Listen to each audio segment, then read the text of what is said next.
Hello बच्चों, हम आए हैं क्लास 9th के लिए। बच्चों व्याकरण देखो बच्चों, आप लोगों के हेल्पफुल एग्जाम प्रारंभ हो चुके हैं, अक्टूबर के मंथ में हैं, हमको पता है आप लोगों के लिए। तो आप लोगों के लिए व्याकरण बहुत आवश्यकता थी ना बच्चों। क्लास के बच्चे, ऑफलाइन वाले बच्चे तो डिमांड कर रहे थे सर आप व्याकरण का वीडियो बना दीजिए अच्छा का।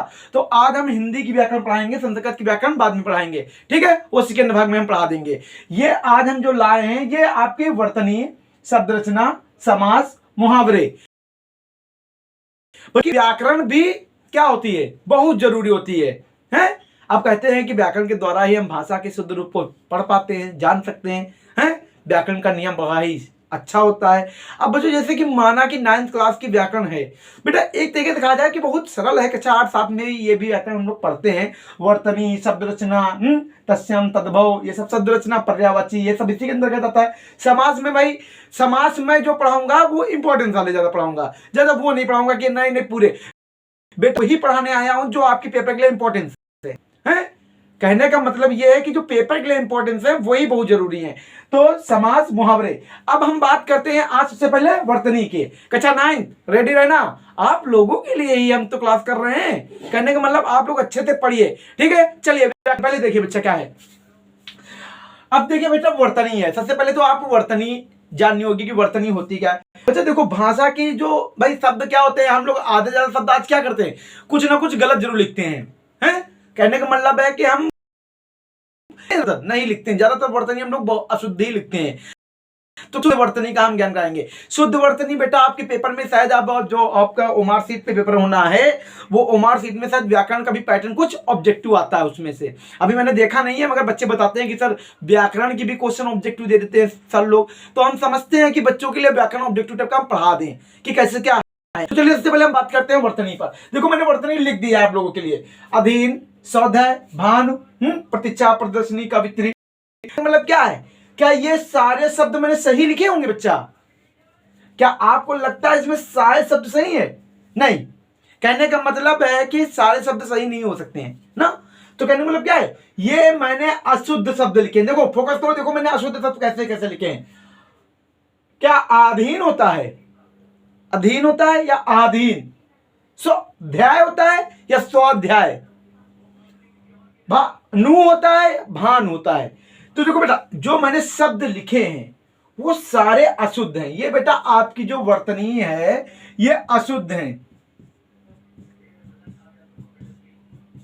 ये क्या है, अशुद्ध है। देखो बेटा आपके पास आ जाएगा, ऐसा शब्द लिखकर आ जाएगा। अब आपसे क्या कहेंगे, मान लीजिए कहेंगे वर्तनी निम्नलिखित में से कौन सी वर्तनी शुद्ध है, तो आपको इसमें 4 ऑप्शन दे देंगे भाई, है अधीन लिख देंगे, किसी भी प्रकार से लिख देंगे 4 ऑप्शन। तो कहने मतलब देखो बेटा कई बच्चे तो कंफ्यूज रहते हैं कि ये सही है, कई बच्चे तो सोचते होंगे सही है, अधीन तो होता है, नहीं अधीन होता है। ऐसे बच्चा होता है ये।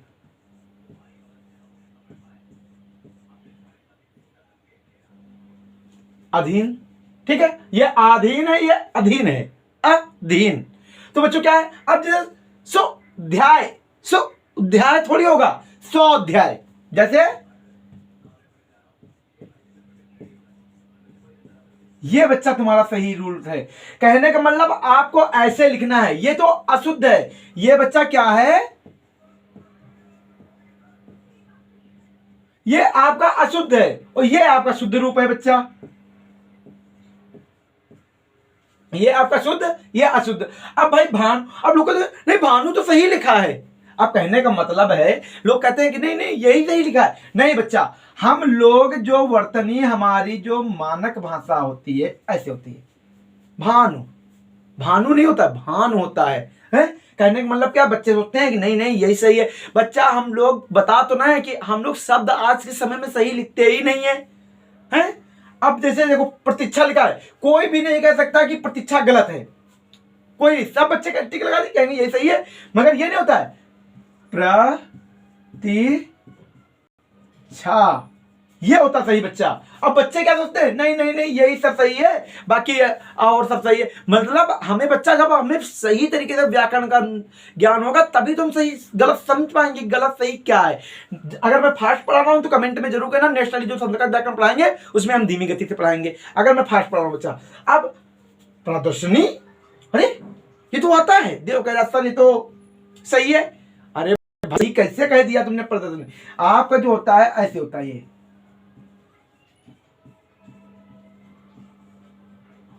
प्रदर्शनी ऐसे लिखा जाता है। अब बच्चों को लगता है कि यही सही है। बच्चा, यही ऐसे ही शब्द आते हैं जो तुमको लगेगा बिल्कुल सही है, मगर वही गलत होते हैं। बेटा, शुद्ध अशुद्ध का पहचानना थोड़ी कठिनता होती है बच्चा। हम समझते हैं बच्चों की फीलिंग को कि नहीं नहीं नहीं, वो गलत को भी सही समझते हैं कि नहीं नहीं ये सही लिखा है। अब कवित्री इत्री, बच्चे सोचे नहीं नहीं लिखा सही है, मगर बच्चा ये ऐसे नहीं ऐसे होता सही वाला। कवित्री, ये तुम्हारे शुद्ध शब्द। देखो बेटा, जितने मैंने पढ़ाए हैं, अगर इतना कह सकता हूं कि मैं कि इसमें से आपके टीचर जरूर पूछेंगे, 100% मैं कह सकता हूं कि इन्हीं में से आपके पास आएगा। अब बहुत बच्चे ऐसे होते हैं, मेरा डस्टर थोड़ा दूर रखा है, एक मिनट डस्टर ले लूं बच्चों। अब ठीक है, तो कहने मतलब देखो, अब ये शब्द सारे लिख लिए ना आप लोग, देख लो बेटा, ये कॉपन करते चलिए, क्योंकि आप लोगों के पेपर में ये पूछे जा सकते हैं। लिख लीजिए शुद्ध कैसे लिखा जाता है, ठीक है? मैं मिटा दूं, 1 2 3 अरे रे रे रे, आप लोग पढ़ते रहिएगा, कंफ्यूज मत होइएगा, टेंशन मत लीजिएगा। ठीक है बच्चा, अब आपके पास क्या होता है, जैसे मान लीजिए आपके पास शब्द है, बहुत बच्चे कंफ्यूज होते हैं कि सही लिखा है। क्या ये उज्जवल सही लिखा है बच्चा?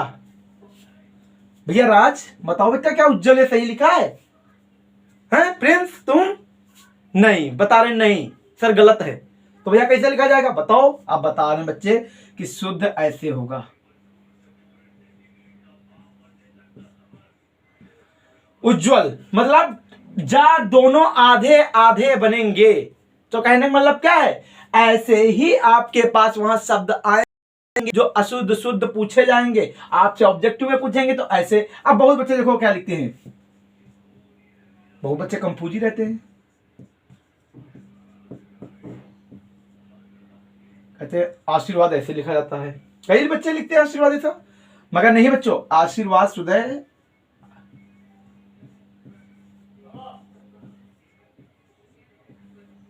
ये आशीर्वाद हमेशा लिखा जाता है। अब बच्चे इसी में गलती कर देते हैं कि नहीं यही सही है वो गलत है। तो कहने मतलब क्या है बच्चा, वो शुद्ध और वर्तनी नहीं है, वो गलत वर्तनी है। ये और ये गलत वर्तनी है, ये शुद्ध है। ऐसे अगर आप लोग लिखेंगे तो ज्यादा बेटर रहेगा। अगर आप लोग ऐसे नहीं लिखते हैं तो गलती हो जाएगी। शब्दों का खेल बहुत बड़ा मांझा होता है एक तरीके से मान लीजिए। अब जैसे मान लीजिए बहुत लोग आजाद लिख देते हैं स्टाइल से, क्या ये आजाद सही है? बिल्कुल। आप ये नहीं रखेंगे तब तक आजाद सही नहीं होगा। तो कहने का मतलब है छोटी छोटी गलतियों को नकारो मत, छोटी गलतियां सब पुल्ले डूबती हैं। तो भैया आप लोगों की वर्तनी सही आई, वर्तनी में कोई प्रॉब्लम तो नहीं है? अगर आपको कोई प्रॉब्लम है, देखो बेटा जितने मैंने शब्द लिखाए हैं, हो सकता हो कि इसी में से टीचर पूछ दे, क्योंकि मैंने जो पढ़ाए हैं लगभग ये पेपर के अकॉर्डिंग, ये हाइफेली एग्जाम के लिए मैं तैयारी करवा रहा हूं बच्चों के लिए। ये समझ लो हाइफेली एग्जाम वाले बच्चे बिल्कुल रेडी रहें। अगर हमारे यही सब पढ़ डालेंगे, इतना तो मैं कह सकता हूं कि ये पेपर ना मुझसे कि सर आके पूछे नहीं गए, 1-2 अगर ना मिले, मिल जरूर जाएंगे 100% ये बात मैं कह रहा हूं। तो कहने मतलब दूसरी बात हमारी देखो क्या है, शब्द रचना। क्या बच्चा है? शब्द रचना। अब शब्द कौन कौन से होते हैं बेटा? तत्सम होते हैं, तद्भव होते हैं, परवची होते हैं, विलोम होते हैं। ये क्या है हमारे भाई? शब्द हैं। अब जैसे कि मान लीजिए आपसे साधारण शब्द पूछे जाते हैं। देखो अगर आपसे साधारण शब्द आपको नहीं पता होंगे तो आप कैसे करेंगे? चलिए हम थोड़ा किताब से बताते हैं कौन कौन से शब्द आपके लिए जरूरी हैं। जैसे मान लीजिए आपके लिए शब्द कौन कौन से जरूरी हैं बच्चा। देखिए बच्चा, तत्सम तद्भव तो हम पढ़ते रहते हैं कि तत्सम तद्भव क्या क्या होता है। अगर हम तत्सम तद्भव को सही तरीके नहीं जानेंगे तो कुछ कर नहीं पाएंगे। कभी कभी पूछता है पक्षी का, अब आप पक्षी का तद्भव बताइए क्या होगा। अब आप पक्षी का बताइए क्या होगा। बच्चा बोलो, मौन मत रहो, उत्तर दीजिए कि पक्षी का तद्भव क्या होगा। बहुत लोगों की गांव की भाषा में सुना होगा पंछी, सुना है ना? पंछी होता है ना भाई, कहते नहीं पंछी देखो उड़ गया है, कई कविताएं लिखी होती है वो शुद्ध। ये बेटा तद्भव है। और तत्सम तद्भव की परिभाषा जान लो बेटा। तत्सम की जगह कहते ऐसे शब्द जो संस्कृत में होते हुए भी हिंदी में प्रयोग किए जा रहे हैं। मतलब ऐसे शब्द जो संस्कृत में होते हुए भी किसमें प्रयोग किया जा रहा है? हिंदी में। तद्भव किसे कहते हैं बेटा? संस्कृत के वे शब्द जो हिंदी में परिवर्तित हो गए हैं उन्हें हम तद्भव कहते हैं। अब वो हिंदी में परिवर्तित हो गए हैं। आप जैसे मान लीजिए पंछी मैंने दे दिया, लिखते चलिएगा, ये इंपॉर्टेंट है क्योंकि मैं इंपॉर्टेंट ही पढ़ाऊंगा। मैंने किताब में पूरे आप लोगों के लिए मैंने पढ़ा है, पहले अध्ययन किया है कि क्या क्या आएगा, बच्चों के लिए इंपॉर्टेंस पढ़ाओ है। ज्ञान तो बहुत है, ज्ञान तो हम किसी समय ले सकते हैं, कितना भी ले ले, मगर पेपर के समय सिर्फ पेपर के अकॉर्डिंग पढ़ना चाहिए। ये मेरा कहने का मतलब है कि पेपर के समय सिर्फ इंपॉर्टेंस फोकस करना चाहिए है। ज्ञान तो हम पूरे साल अध्ययन करते हैं बच्चा है, कुछ महीने पेपर के लिए भी तो दिया जाते हैं कि नहीं नहीं नहीं पेपर के लिए पढ़ो जो इंपॉर्टेंट है। ज्ञानी तो हमेशा बना जाता है। अब जैसे मान लीजिए आपके पास आता है घरत। अब घरत बच्चे जान गए, खाओ तभी विटामिन आएगा। घी ये आपके लिए है। अब कभी कभी देखिए पंछी का तत्सम क्या होगा, तो आप पक्षी लिखिए बच्चा। अगर आ गया घी का तत्सम लिखे तो आप लिखिए घरत। मतलब दोनों इंपॉर्टेंट हैं। अगर दोनों नहीं करोगे तो भैया हम नहीं जानते, जाओ तुम ही लोग जाओ, खा पियो जाकर जो खाना है। अब जैसे मान लीजिए मैं दे दूं दही, आपको आप इसका आप तत्सम बताइए क्या होगा, आप तत्सम बताइए, आप बुद्धि नहीं आए। दधी बच्चा ये सब इंपॉर्टेंट है आपके लिए। 9th क्लास फोकस करिए व्याकरण का। व्याकरण है बिल्कुल शुद्ध चलना है, ऐसा वैसा कुछ नहीं चलेगा। ऐसा वैसा पढ़ाते भी नहीं हम बच्चों के भले के लिए सब कुछ करते हैं कि बच्चे हो जाए, दिमागी हो जाए हमारे बच्चे। अब जैसे मान लीजिए बच्चा आपके लिए आंख दे दिया जाए। अब आंख का क्या लिखोगे आप लोग? भाई आंख का आप क्या लिखोगे? तस्यम बताइए, तस्यम तस्यम। अगर आप तस्यम नहीं बता पाएंगे तो भैया जाइए। अच्छी ये तस्यम है, एक मिनट अपने दस्तर। तो बेटा ये सब लिखो, बताते चल रहा हूं कि ये देखो यही सब पूछा जाएगा। आप लोग परेशान मत हो, यह पहली में यही सब पूछा जाएगा, घुमा फिरा कर टोटल यही सब पूछ देंगे। बच्चे कहेंगे वाह वाह वाह, सब आ गया, सब आ गया भैया। ये तो बहुत बार पूछा गया है, वैसे भी बच्चे बता ही देंगे। अग्नि का सर आप भी क्या है कि नहीं? क्या अब आप लोग बताइए बताइए, मैं बहुत खतरनाक क्वेश्चन लाता हूं, इसका आप तत्सम बताइए बस। गांव का क्या कहेंगे? गांव का मतलब नहीं पता है, गांव मतलब ग्राम होता है, ये आपका तत्सम है। कहने का मतलब ये शब्द बहुत इंपॉर्टेंट है बच्चा है। अगर आप नहीं लिख पाएंगे तो भैया आप जाइए। अब आपको ये तत्सम दे दिया, अब कहा जाएगा भैया दूध लिखो, तो आप दूध लिख देंगे खटाखट। कहेंगे भैया दूध हो गया, भैया विटामिन प्राप्त करो। तो कहने का मतलब क्या है? ये तत्सम तद्भव है। ये इधर का ये तत्सम है बच्चा, ये तुम्हारा तत्सम है, तद्भव है आपका। ये आपके क्या है? ये तद्भव है, ये तद्भव है, ये है आपका। तो कहने का मतलब क्या है? ये शब्द बहुत इंपॉर्टेंट है आपके तत्सम तद्भव। रेडी? कोई टेंशन, कोई प्रॉब्लम नहीं? प्रॉब्लम कह रहे नहीं। देखो जब समझ में आएगा अभी तो खेल आगे बढ़ेगा, अगर नहीं समझोगे तो भाई खेल कैसे आगे बढ़ेगा? खेल भैया बहुत भयंकर होता है हमारा, तुम्हारा खेल ही तो सबसे बड़ा खेल है आज के जमाने में। कहने का मतलब है, अब मान लीजिए मैंने टॉपिक पे पढ़ा रहा था, क्या पढ़ा रहा था? तत्सम तद्भव। अब विलोम शब्द, अरे यार क्या पूछ दिया सर, आप विलोम शब्द पढ़ाएंगे। अब विलोम शब्द जब हम पढ़ते हैं बच्चा, अब विलोम शब्द मान रहे, अरे ये मतलब मां ऐसे हो गया विलोम है, तो कहने मतलब क्या? मैंने कहा शब्द है अर्थ, इसका कर डालो, क्या कर डालो? अनर्थ। होने लगे तुम्हारे, अरे मतलब कि अनर्थ। एक मिनट स्टाइल तैयार हो जाता है कभी कभी। अनर्थ भाई, अर्थ क्या अनर्थित होगा? आपके पास विलोम शब्द जैसे कहेंगे निम्नलिखित में से अर्थ का विलोम क्या होगा? 4 ऑप्शन पास होंगे, क्या लगाइए? अनर्थ होगा। अब मान लीजिए बेटा आपको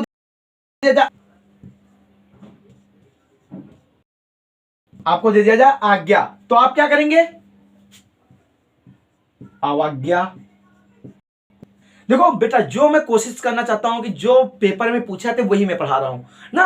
अगर आप लोगों को कोई दिक्कत हो तो हमको कमेंट में जरूर बताइएगा। अब जैसे मान लीजिए आपको दे दिया जाए अवनी,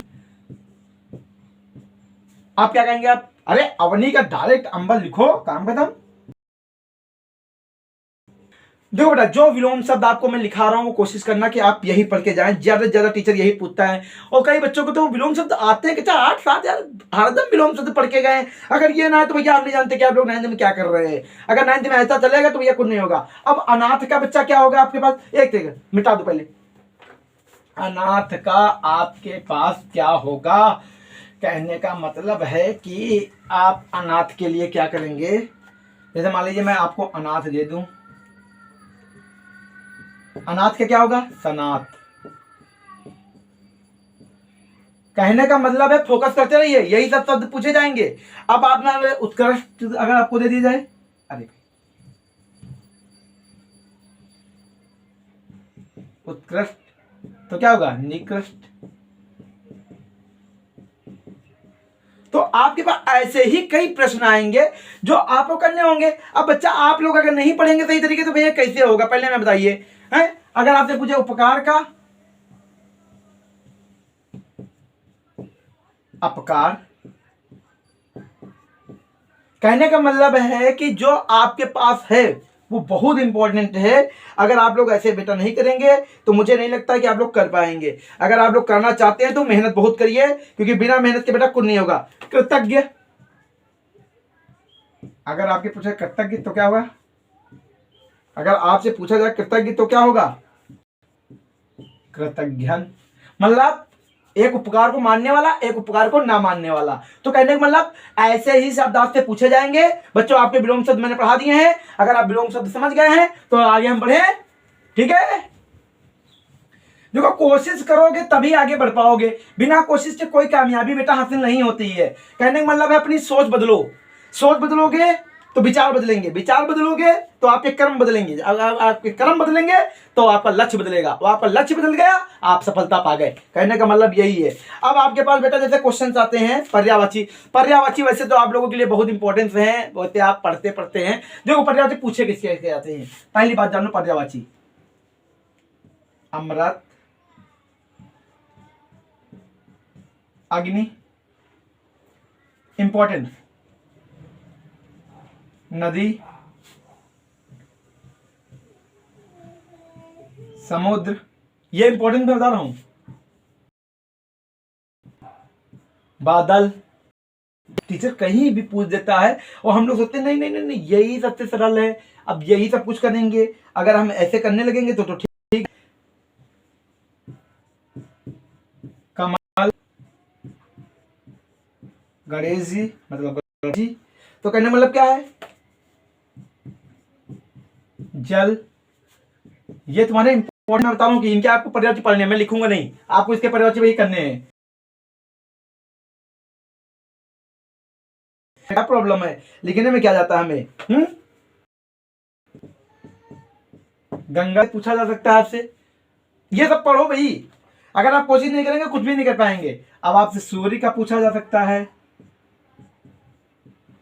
चंद्रमा का पूछा जा सकता है, मतलब ये पर्यायवाची आपसे पूछे जा सकते हैं। अब मान लीजिए अब आप पीयूष, सुधा, अमृत के हो गए, अग्नि का आग कह लीजिए, अनल कह लीजिए, हैं, नदी का सरता कह लीजिए, तटनी कह लीजिए, हैं। तो कहने मतलब क्या है, ऐसे ही आप सारे पढ़ डालिए तो आपको सारे क्या हो जाएंगे, याद हो जाएंगे। बल्कि आप इनको सबको पढ़ डालिए बच्चा, कोशिश करिए कि इनके सबके पर्यायवाची हम कर डालें। और देखो बच्चों हम एक आपको पीडीएफ सेंड करेंगे, वैसे मैंने पीडीएफ लगभग सारे बना दिए हैं। मैंने कहा था संडे को जारी करने, मगर कुछ परिस्थितियां ऐसी हो गई मेरे घर की जिसके कारण मैं पीडीएफ बनाने में असमर्थ रहा। मगर मैं 2-3 दिन में जरूर पीडीएफ सारे सेंड कर दूंगा, सारे पीडीएफ मिल जाएंगे, परेशान मत होना बच्चा। ठीक है, मैंने ग्रुप बना दिया है, उसमें आप लोगों को सेंड कर देंगे, बाकी सारे बच्चे रेडी करते रहे। ठीक है, ये सारे हम बना देंगे ऑब्जेक्टिव टाइप का, आप लोग पीडीएफ में दे देंगे। जो इंपॉर्टेंस है वो बालको वाली क्लास टेलीग्राम पे ज्वाइन हो जाइए। मेरा व्हाट्सएप ग्रुप भी है और टेलीग्राम पर भी मेरा वीडियो है, यानी कि बालको वाली क्लास से है। अगर 9th क्लास जुड़ना चाहता है तो बिल्कुल क्लियर हो जाइए, सारे नोट्स मिल जाएंगे। और ये समझ लीजिए मैंने हैप्पीली एग्जाम के अकॉर्डिंग सारे नोट्स तैयार किए हैं आप लोगों के लिए, बहुत जरूरी है। तो आपके पर्यायवाची ये खत्म हो गए, आपका मतलब कौन सा खा नंबर खत्म हो गया ना बच्चा। अब आपका ये भैया खत्म हो गया, शब्द शब्द रचना खत्म। अब आपके पास समास है। देखो बेटा मैंने कहा है समास में वही समझाऊंगा जो हमारे लिए इंपॉर्टेंस है। ठीक है, अब कहने का मतलब है इंपॉर्टेंस मतलब क्या होता है भाई। अब मान लीजिए आपको समास पढ़ाना है तो भाई आपके पास 2-3 प्रकार के समास होते हैं। देखो बच्चा, आप लोग अगर अच्छे बच्चे हैं, मैं तो पता है कि अच्छे बच्चे तो अच्छा बच्चा काम ही करते हैं। अब भाई उनके लिए तो इम्पोर्टेंस होते ही है। अब मान लीजिए आपके पास द्वंद्व समास होता है बेटा, मान लीजिए आपके पास क्या होता है, द्वंद्व समास। क्रम वाइज नहीं पढ़ा रहा हूं, बस समझा दे रहा हूं कि कौन कौन इंपॉर्टेंट। देखो बेटा, द्वंद्व समास में दोनों पद क्या होते हैं, प्रधान होते हैं, दोनों पद प्रधान होते हैं। जैसे माता पिता, आप समास विग्रह करिए तो आप क्या करेंगे, माता और पिता, बस और लगाना है, डैश की जगह पे जो है योजक चिन्ह लगा हुआ है आपका, ये योजक चिन्ह, इसको बस क्या करना है, और लगा देना है। मतलब इसमें दोनों पद क्या होते हैं, प्रधान होते हैं, दोनों पद प्रधान होते हैं बेटा। तो ये द्वंद्व समास की क्रिया है। अब भाई इसमें क्या रिलेशनशिप एक तरीके से मान ली चलती है, माता पिता, भाई बहन, शुभ लाभ हानि, लाभ एक तरीके से। अब आप समझ गए ना, ये समझ गए ना बच्चा? अगर आप नहीं समझ पाए तो बताइए, अभी भी हम समझा देंगे। नहीं समझ में आ गया है, अब बच्चों को समझ में आएगा क्यों नहीं, जब भाई इतना अच्छा भाई और बहन, कॉमन सी बात है। आप कह दो मामा मामी है, मामी तो इंग्लिश में हो गया है, बच्चों हंस रहे हैं, सर आप इंग्लिश मत पढ़ाइए, हिंदी पढ़ाइए, ज्यादा बेटर है। ठीक है, एक एक उदाहरण देकर आप लोग पढ़ लीजिएगा। ठीक है, समझ में आ रहा है, मजा आ रही क्लास में? अरे मजा कैसे नहीं आएगी, जब मजे वाला पढ़ाया जाता है तो मजा आता ही है। अब बिना मजे कैसे काम चलेगा? अब बेटा आप लोगों के पास द्विगु समास, जैसे मान लीजिए मैं इंपॉर्टेंट पढ़ा दे रहा हूं, खेल खेल में सब सीखा जा सकता है।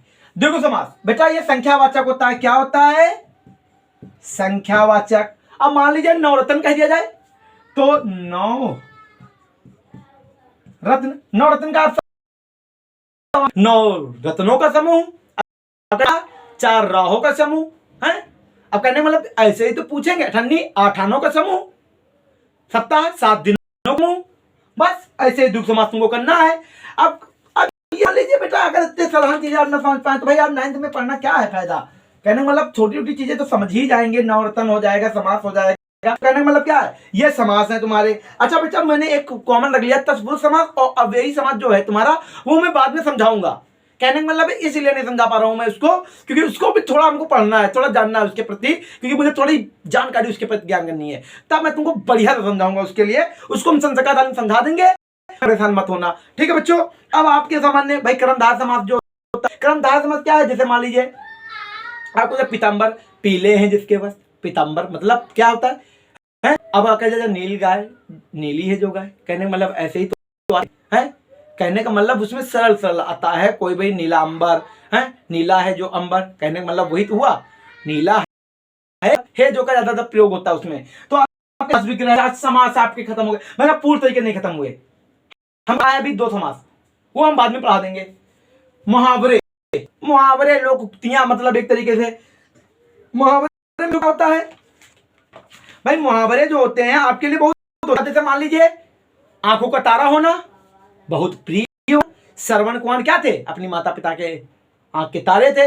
कहने मतलब ऐसे ही आएगा, आंखों का तारा होना, ये मैं ऐसे तुमको पढ़ा दे रहा हूं क्या क्या होता है। देखो अगर आ गया आंखों का मतलब आंखों के तारे होना, मतलब क्या है, बहुत प्रिय होना, मतलब श्रवण कुमार अपनी माता पिता के आंख के तारे थे। आपका जैसा ऊंट के मुंह में जीरा, मतलब ऊंट के मुंह में मोहन बहुत भूखा था मगर उसको रोटी मिली, तो क्या हुआ, ऊंट के मुंह में बहुत ज्यादा खाने वालों को बहुत कम मात्रा में मिलना, ये अर्थ हुआ। अब वाक्य, मोहन के 4 रोटी की भूख थी, उसको 2 ही रोटी मिली है, ऊंट के मुंह में जीरा है। ईद का चांद होना बच्चा, बहुत दिनों के बाद दिखना है। अरे श्याम जब से तुम कानपुर चले गए हो तो तुम दिखाई ही नहीं देते हो, ईद का चांद हो गए हो, ऐसे ही आएंगे। क्या हो जाना भाई, भाग जाना, कहने का मतलब होता है क्या भाग जाना, चोर को देखा, मतलब पुलिस को देखा चोर भाग गया, तो ये 9 2 11, तो कहने का मतलब क्या है, आंखों का तारा होना, 9 2 11 होना, अंधा मतलब मूर्ख होना है, अकल का अंधा मतलब सब कुछ खाने में जा रहे हो तो कलंक नहीं लग जाएगा। कहने का मतलब पता है कि वो तालाब है, उसमें चले जाओगे अभी गिर जाओगे। अब बेटा आसमान टूट पड़ना मतलब मुसीबत आ पड़ना है, मोहन के घर पे अचानक मुसीबत बहुत सारी आ गई है, मतलब है गरीबी में आटा गीला होना, मतलब कंगाली छा जाना है, मोहन घर में पाई पाई खाने के लिए यानी दाने दाने के लिए तरस रहा है। तो मतलब ऐसे ही सारे के क्या है मुहावरे आएंगे। देखो बेटा मैंने 9th क्लास के लिए मैं आप कहो तो मैं लिख दूं, आप लोग उसको भाई कर लेना। आप देखो मैं लिखे दे रहा हूं, आप लोग नहीं कहेंगे सर लिखाते नहीं है। अंधे की लाठी होना। अब आपको देखो सब करना है। आँख का तारा, थोड़ा राइटिंग मेरी कमजोर है, थोड़ा समझ लेना ना बच्चा, होता है बच्चा कभी कभी हो जाता है। आसमान, टूट पड़ना एक तरीके से, आस्तीन का सांप होना, का सांप भाई है अपना मित्र ही दुश्मन निकल गया, ऐसा कैसे हो सकता है? हैं? कहने का मतलब है जितना है ईद का चांद होना, चांद होना। ठीक है, जैसा मैं लिख नहीं रहा हूं, बाकी आप लोग उतार लीजिएगा। ऐसे ही प्रश्न आप लोगों के पास आएंगे, आप लोग कोशिश करिएगा कि सारी चीजें हम अच्छे से कर ले। अगर आप लोग अच्छे से नहीं कर पा रहे हैं तो बच्चा ये आप लोगों की कमी है, आप लोग कोशिश करिए। तो आज मैं कहना चाह रहा हूं कि 9th क्लास को जो मैंने पढ़ाया है वो 9th क्लास के इंपॉर्टेंस के लिए पढ़ाया है। आप लोग कोशिश बेहतर करिए।